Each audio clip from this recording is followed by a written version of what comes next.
everyone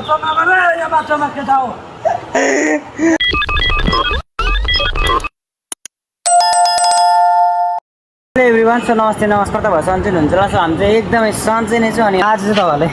यो बाटो के कस्तो छ देखाउने छु हैन सो मेरो च्यानललाई गएर सब्स्क्राइब गरेको छैन चाहिँ सब्स्क्राइब गरिदिनु होला अनि बेल आइकनलाई अल गरिदिनु होला सो यहाँको बाटो चाहिँ मान्छे हिँड्ने गली बाटो जस्तो रहेको छ आज भन्दा धेरै वर्ष अगाडि चाहिँ यो बाटो निर्माण भएको हैन सो एकदमै पुरानो बाटो हो अनि हामी चाहिँ सबैजना यो बाटो के कस्तो छ भनेर चाहिँ हिँडेर गइदिउँ न त भनेर चाहिँ आएको हैन सो यहाँदेखि चाहिँ अब गाउँ निक्ल्नु लागि चाहिँ लगभग 3 किलोमिटर जस्तो होला सो यो बाटो 3 किलोमिटर जस्तो बाटो चाहिँ हामी हिँडेरै ठिनी उकालो हिँडेर जानुपर्ने छ सो त्यही हो अनि हामी चाहिँ ट्याक्कैसँगले सेदुवाबाट आएको हैन सो सेदुवा त है कतिपय थाहा हुनसक्छ सेदुवा त राष्ट्रिय निकुञ्ज पो पर्छ त है सो त्यही हो होइन कस्तो पारा हिँडेको भोक लाग्यो भोक लाग्यो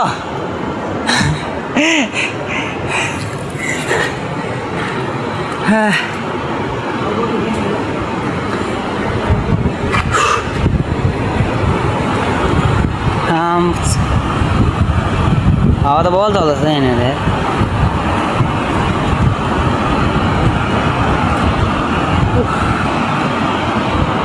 मैले चाहिँ नहेरेँ मेरो डर लागिसक्यो मलाई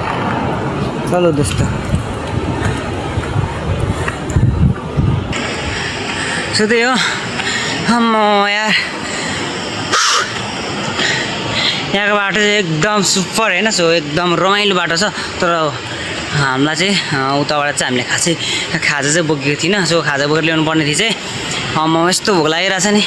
सो अझै 3 किलोमिटर जस्तो बाँकी होला गाउँ निक्ल्नु लागि चाहिँ पछाडि निक्लिनको लागि चाहिँ अनि योभन्दा माथिको गाउँलाई चाहिँ चाम्ला खर्का भनेर चाहिँ चिनिन्छ होइन सो चाम्ला खर्का निक्ल्नु लागि चाहिँ लगभग 3 किलोमिटर जस्तो होला अनि हामी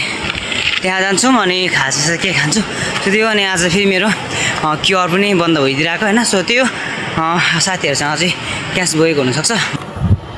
भिडियो बनाउने चक्करमा साथीहरू जाने छोडिदिइहालेछ यार मैले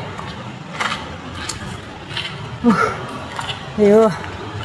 बर रमाइलो भइरहेछ सो त्यही नै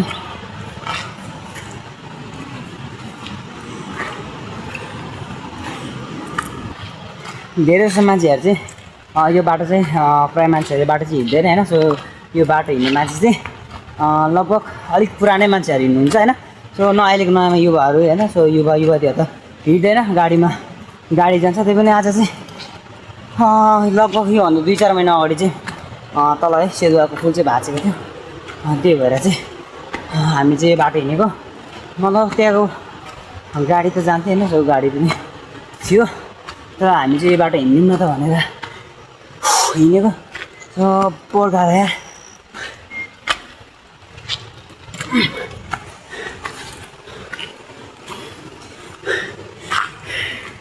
ल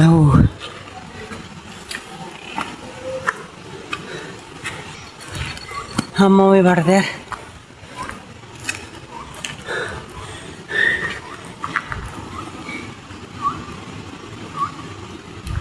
कहाँ जानु पर्को चाहिँ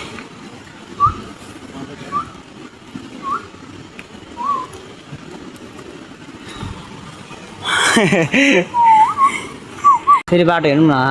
पुरै ठिनिने जग्गा उकालो यहाँदेखि चाहिँ थोरै मिस्टेक भयो भने चाहिँ थाहा छैन के हुने हो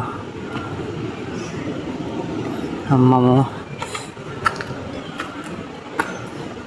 हेक्टेरिका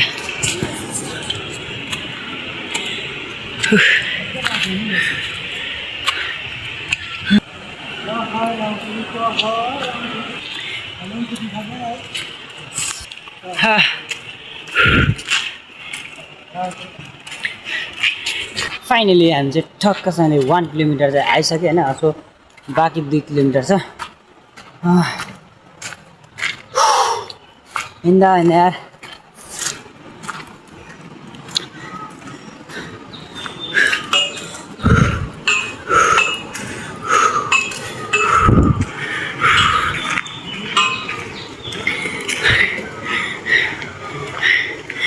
ठिक आजको मौसम त फेरि पानी कस्तो गरेको छ कस्तो गम्बा अरे हो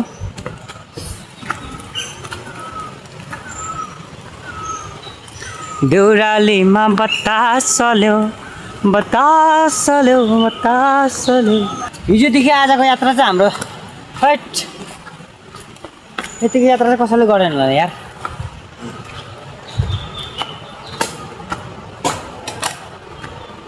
ओह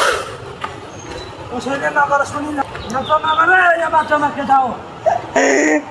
कस्तो यो बाटो यात्रा गर्दै रहेछ आउनुपर्छ ठिक कस्तो बाटो हिँड्नु त भाग्यमानी पो त हौ